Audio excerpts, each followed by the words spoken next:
I'll never forget that night. I had been a nurse for nearly 5 years at St. Augustine's Hospital, one of the oldest medical centers in the city. The hospital had a reputation for being haunted, but like most people, I never really believed in such things. It was just stories that the night shift workers would laugh about to pass the time. But something happened that night, something that changed everything. Started with a phone call. I had just clocked in for my 10 p.m. shift, still groggy from the long day. The call came in about 20 minutes after I had changed into my scrubs and grabbed a coffee. The nurse on the other end of the line, Susan, a colleague of mine, sounded panicked. "There's something wrong with room 313, she said, her voice trembling. I frowned. Room 313 had been empty for weeks. The last patient who'd been there passed away from complications after a routine surgery. We never really liked going into that room. It was small, tucked away in a quiet corner of the hospital, and the lights flickered strangely. But it was just a room, right? Okay. Susan, what's going on? I asked, trying to sound calm. I don't know, she replied. I swear, I saw someone standing in there, but when I checked, there was no one. The lights are flickering like crazy, and the bed is moving. I tried to brush it off as a malfunction. Hospitals were full of strange things, equipment failures, odd noises. I'd seen my fair share of creepy moments, but nothing that couldn't be explained away by stress, lack of sleep, or a faulty system. All right, I said. I'll head up to 313 and check it out. But as I made my way through the darkened hallways, something inside me felt off. The air was heavier than usual, like a storm was brewing. Though it was a clear night, I tried to shake the feeling. I had a job to do. As I approached room 313, I noticed the lights flickering more intensely. My heart skipped a beat. The lights in the hallway were fine, so why were the ones in this room malfunctioning? I pushed the door open, and the sudden cold air hit me like a brick. The room was pitch black except for a small sliver of light coming through the curtains. The bed was indeed moving, just slightly, rocking back and forth. I stepped inside, my footsteps echoing in the silence. As I moved closer to the bed, I saw something that made my blood run cold. There was no patient in the bed, but the sheets, no, someone was under them. I felt a sharp, sudden rush of dread. I knew, without a shadow of a doubt, that I wasn't alone. And then I heard it, a whisper, a voice so faint it was almost a breeze. Help me? It wasn't coming from the bed. It was coming from behind me. I froze. The door was still wide open. I turned slowly, expecting to see someone standing there, but there was no one. I felt the hairs on the back of my neck stand up. My breath caught in my throat. The whisper came again, clearer this time. Help me. I can't breathe. I turned back to the bed. The sheets were still moving, like someone was beneath them, shifting in discomfort. Then the door slammed shut behind me. I spun around, heart racing, and there, standing in the doorway, was a figure. Tall, shrouded in shadows. A woman. I knew this woman. She was a former patient. Her name was Alice Harper, and she died in this very room 2 years ago after a botched procedure. She had a face that was both haunting and familiar. Her eyes sunken, skin pale, her mouth twisted in agony. Please, help me. Her voice was barely a whisper, like the wind, but it was enough to send a chill crawling down my spine. I backed up slowly, nearly tripping over my own feet. My heart was pounding so loud I couldn't hear anything else. My breath came in shallow gasps as I turned toward the door, desperate to escape. But before I could reach it, the lights in the room flickered one last time, and then went completely dark. The darkness felt suffocating, the kind of darkness that wraps itself around your chest, squeezing the air out of you. I could feel the cold against my skin, a sharp contrast to the heat building up in my throat. Panic was setting in fast, and I could hear my heartbeat in my ears. Then, just as I thought I might collapse from sheer terror, the voice spoke again. Don't leave me. I need you. It was louder this time, desperate. I could barely think, my legs frozen in place. I wanted to scream, to run, to do anything, but my body refused to move. Every instinct told me to get out, but I couldn't. Not with her standing in front of me. I blinked, trying to adjust to the darkness.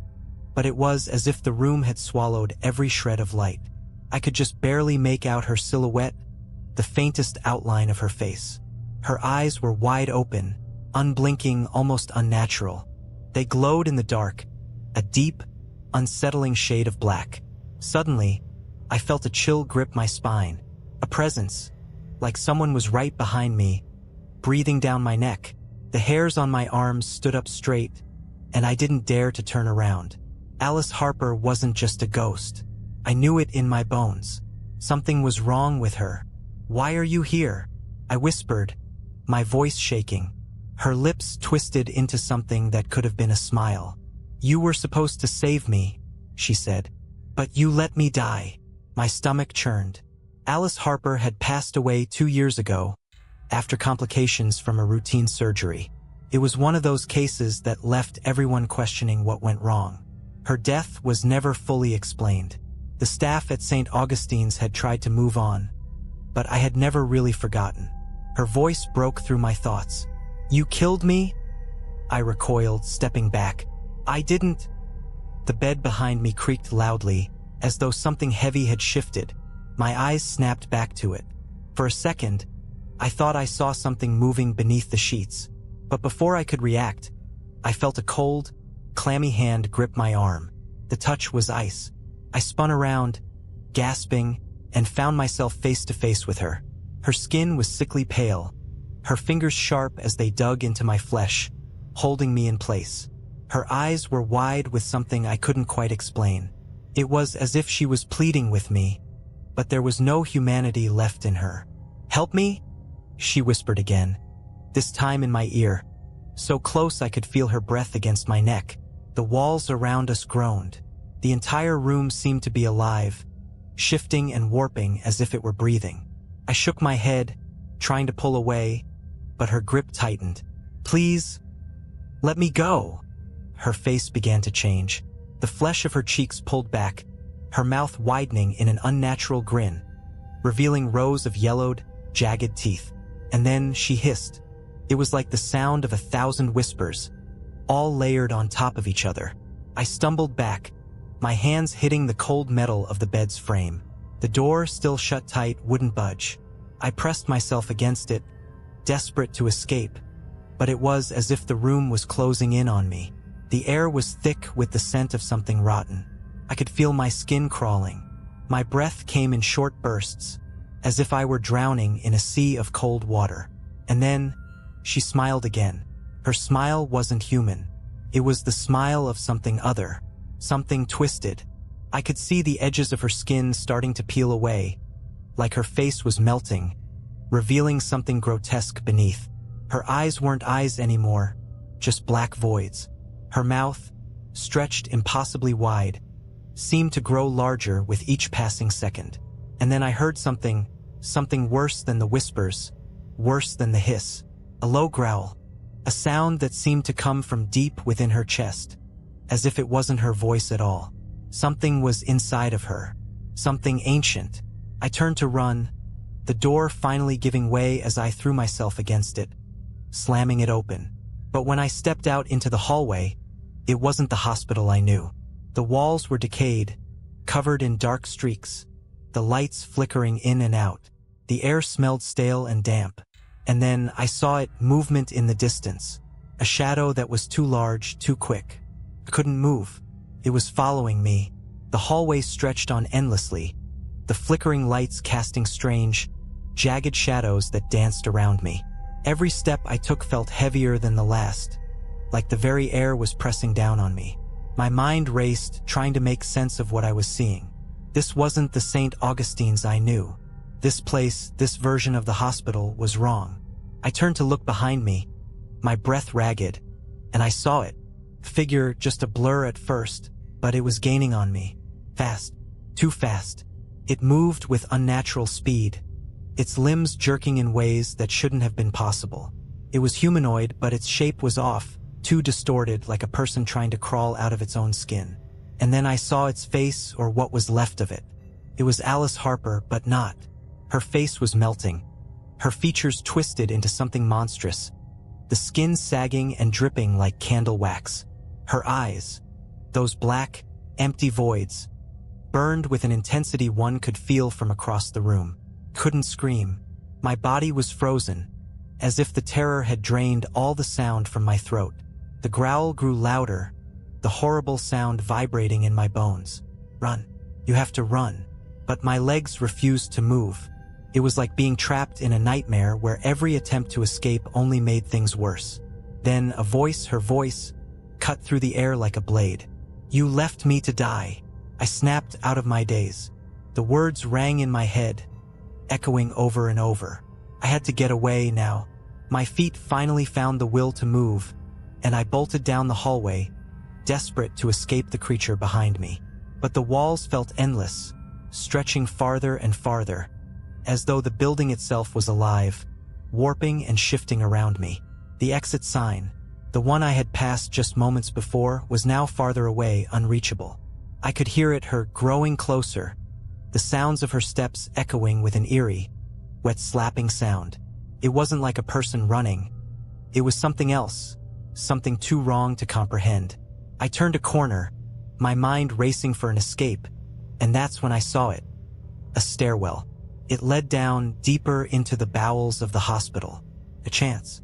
I took it without thinking, hurling myself down the stairs as quickly as I could.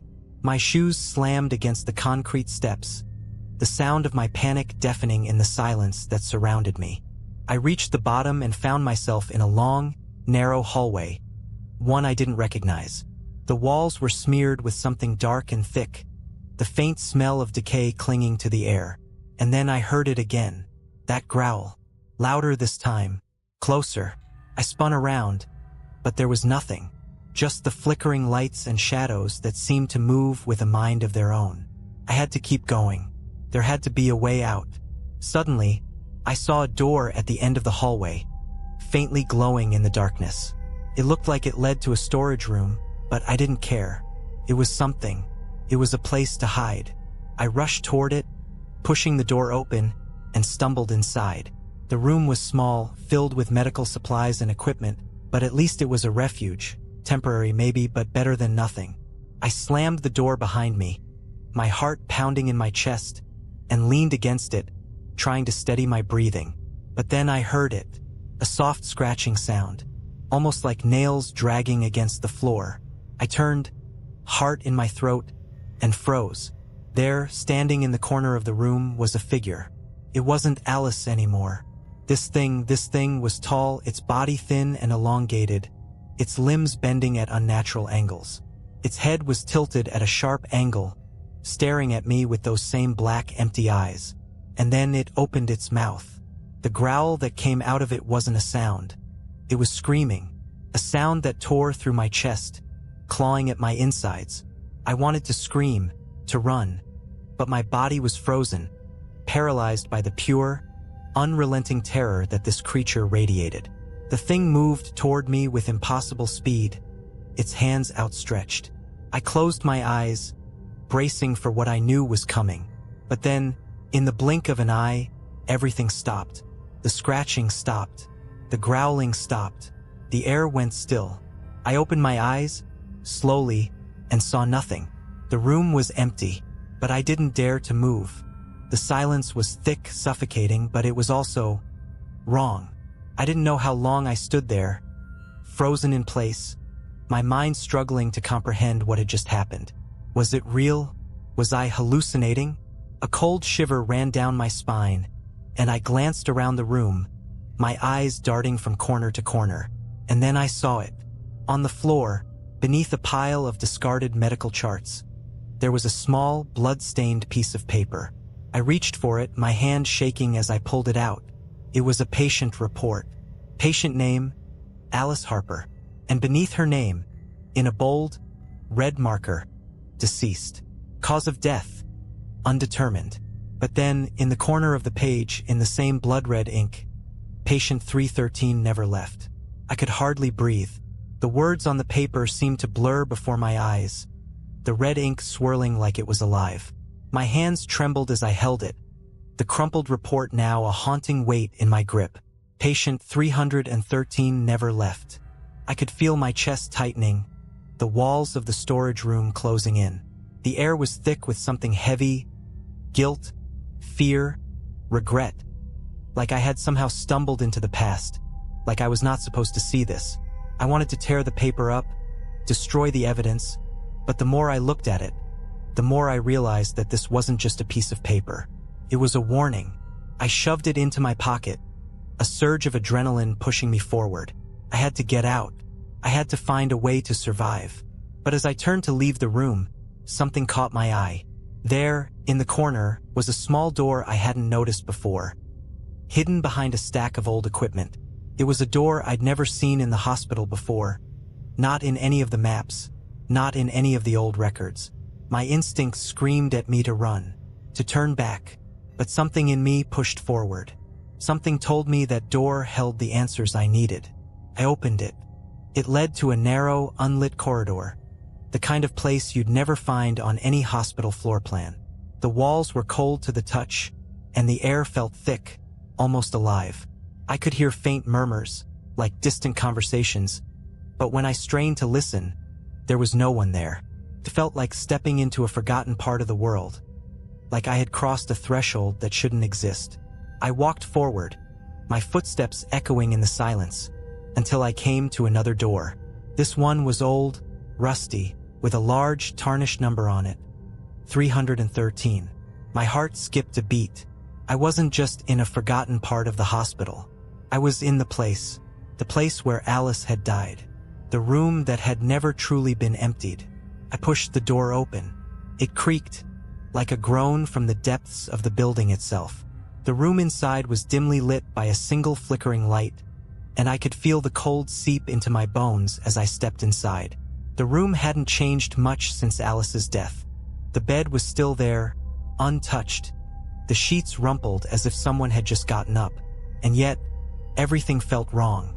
The walls were covered in marks, scratches, claw marks, like something had tried to escape. The floor was stained with something dark, something thick that smelled like rot. I wanted to turn around and leave, but I couldn't. My body refused to move, and then the whispering started again. "Help me." It was faint at first, but it grew louder with each passing second. I looked around frantically, trying to find the source, but there was no one. The room was empty, just me. The whisper came again, but this time it was clearer. "You have to help me." I froze. I knew that voice. It was Alice's. My heart pounded in my chest, my hands shaking as I stepped closer to the bed. I didn't want to look. I didn't want to see the ghost of Alice Harper. But something deep inside me made me turn toward the bed. And there she was, Alice. But she wasn't the same. Her face was twisted, her features distorted in ways I couldn't explain. Her body was emaciated, skin pale and stretched tight over her bones. Her eyes were still those hollow, black voids, empty and unblinking. But there was something more in them now. Anger. Her hand reached out, trembling, fingers curling toward me like she was begging me to help. "Please, I can't breathe." Her voice was thin, strangled, like she was choking on her own words. I took a step back, my breath caught in my throat. I wanted to scream, to run, but something stopped me. It was as if the air had thickened, holding me in place. "You left me to die." The words burned through my mind like a brand. And in that moment I knew. The truth hit me like a wave. Alice Harper hadn't just died. She had been taken. Her death hadn't been an accident. It hadn't been complications from surgery. No, it was something else, something darker, something unnatural. And it wasn't just her. I looked around the room, my gaze drawn to the walls. More marks, more signs of something that had been here long after Alice had died. The ghost of her wasn't just a tragedy. It was a warning that the hospital had been hiding something ancient, something that had always been here. I felt it then, a presence, something else in the room, something older than Alice, older than this hospital. It was in the air. It was in the walls. It was inside the building itself. And now it wanted me. Suddenly, The door slammed shut behind me with a deafening crash. I spun around, but it was locked. The light above me flickered wildly, and I could hear something crawling toward me from the shadows. And then, just as I thought it would be over, the whisper came again. "You can't escape." The darkness closed in on me like a suffocating hand, and I could hear my breath, shallow and rapid, echoing in the void. The whispers came again, louder this time, as though the very walls were speaking, pulling me deeper into their grip. I tried the door, locked tight. There was no way out. The room felt like it was shifting, as if the walls were bending toward me, pushing me closer to the center of the terror that had taken hold of this place. My heart raced, hammering against my ribs, and for the first time since I entered this cursed hospital, I felt truly trapped. I tried to force the door open again, but it didn't budge. Desperation surged within me, urging me to find another way out, but every inch of the room screamed danger. The air was thick with something foul. It wasn't just the decaying walls or the smell of rot. It was something else, something ancient that had been hiding in the shadows for far too long. And then I heard it, the sound of skittering claws scraping across the floor, coming closer. My blood ran cold. I didn't dare turn to see what it was. I already knew. The growl, the deep, guttural sound that had haunted my every step. It was closer than ever. "Please, help me?" Alice's voice whispered from the corner, her tone now twisted, as if something was forcing her to speak those words, feeding off her agony. Couldn't look at her. Couldn't. I stumbled backward, my hands pressed against the cold walls, trying to keep my balance. The shadows in the corner of the room shifted. "It's not her." The thought flashed in my mind like a warning. It wasn't Alice anymore. Couldn't be. It was something that had taken her form. Something that had used her pain, her suffering, to lure me in. I turned, my mind racing. I had to find another exit. There had to be a way. Then, I noticed it, the cracks in the floor. Wide, jagged cracks that cut through the room like veins, glowing faintly with an unnatural, sickly light. I moved toward them, drawn by a force I couldn't explain. The whispers grew louder, frantic, clawing at my mind. The room seemed to distort around me, the floor shaking beneath my feet as the cracks in the earth widened. And then I saw it, a figure moving in the shadows, low to the ground. It was crawling, too fast, too fluid to be anything human. It was tall, its limbs stretched out unnaturally, with fingers that curled like the claws of a beast. But what caught my attention, what made my stomach drop, were its eyes. Black, deep, hollow. They glinted with a hunger I couldn't describe. It was alive. I backed away slowly, but the creature was too fast. It shot forward in an instant, leaping toward me with terrifying speed. The room was a blur of motion. I had no choice. I ran. I dashed across the room, slamming into the walls as I tried to reach the only window, but it was too high, too far out of reach. I was cornered. The thing was getting closer, its breath heavy and ragged, like it was savoring the fear rolling off of me.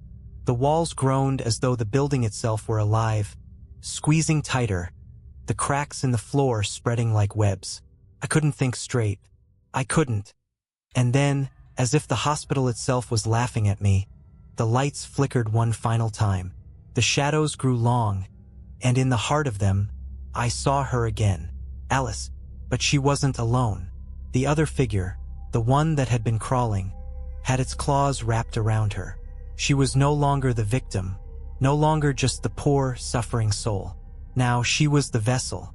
The creature, the thing, had taken her over completely. Her body, still twitching and convulsing with unnatural life, was now a puppet to something much darker. "You left me," Alice whispered again. It wasn't Alice anymore. It was whatever had been Alice. And now it had come for me. I turned to run again, but the creature was faster. Too fast. It was already on me, grabbing hold of my arm with the same cold, clammy grip I had felt when I first entered this nightmare. The fingers dug into my flesh, pulling me back, and I could feel its hot breath on the back of my neck. And then I felt it, a sensation, like something was crawling under my skin, burrowing deep inside me, reaching into my very bones. It was the same feeling I had experienced when I first entered the hospital, when the whispering had started. It was here. It had always been here. Suddenly, everything stopped. The creature, Alice, everything went still. The air grew heavy, thick with an ancient, oppressive silence. I dared not move. And then, in the depths of the darkness, I heard it. A low, rumbling sound that shook the very walls. Help me, not Alice, not the creature, something else. It wasn't human. It wasn't even alive. But it was aware of me, and it was waiting. The silence pressed down on me, suffocating, as if the entire hospital was holding its breath. The creature that had once been Alice, or what had become of her, stood frozen before me.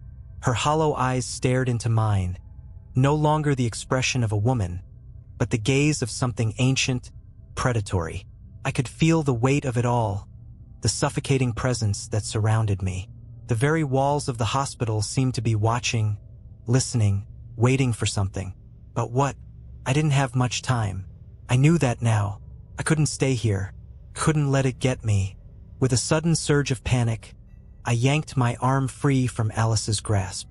Her fingers, now brittle and cold, left deep imprints in my skin, but I didn't care. I had to get out. I turned and ran. My feet slapped against the floor, desperate.